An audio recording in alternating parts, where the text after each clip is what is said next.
করবে। একটি হচ্ছে স্ট্যাটিক ফোর্স, একটি হচ্ছে মোবাইল ফোর্স। আপনার কোশ্চেনটা পার্টিনেন্ট, অত্যন্ত সুন্দর। ঝুঁকিপূর্ণ যে কেন্দ্রগুলো রয়েছে কিংবা অধিক ঝুঁকিপূর্ণ যে কেন্দ্রগুলো রয়েছে, আমরা সেই কেন্দ্রগুলোর খুব কাছাকাছি অবস্থান করব, যেন যে কোনো ধরনের সংবাদ পাওয়ার সাথে সাথে আমাদের ফোর্স চলে যেতে পারে।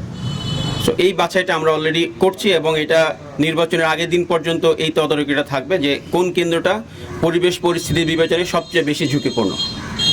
এখানে ঝুঁকিপূর্ণের যে তালিকাটা আপনারা করেছেন, এটা কি বেসিসে করেছেন? এটা কি কোনো পলিটিক্যাল পার্টিদের বা প্রার্থীদের কমপ্লেনের বেসিসে, নাকি আপনাদের আইডেন্টিফিকেশনে আপনারা এটা করেছেন?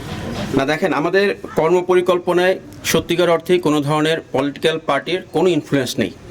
আমরা কাজ করেছি, অন্যান্য আরও বেশ কিছু গোয়েন্দা সংস্থা আছে, বাহিনী রয়েছে, তাদের সবার পর্যালোচনা রয়েছে এবং সবার পর্যালোচনাকে আমরা সমন্বয় করেছি যে সকলের পর্যালোচনায় কোন কেন্দ্রটা সবচেয়ে বেশি ঝুঁকিপূর্ণ, সেইটার হিসাবে আমরা এই ঝুঁকিপূর্ণ কেন্দ্রগুলো বাছাই করেছি। Thank you. আপনাদের কাছে এই ধরনের কোনো ইনফরমেশন আছে যে কয়টা কেন্দ্রের মধ্যে সিসিটিভি বসানো হয়েছে? সিসিটিভি প্রত্যেকটা কেন্দ্রেই বসানোর কথা।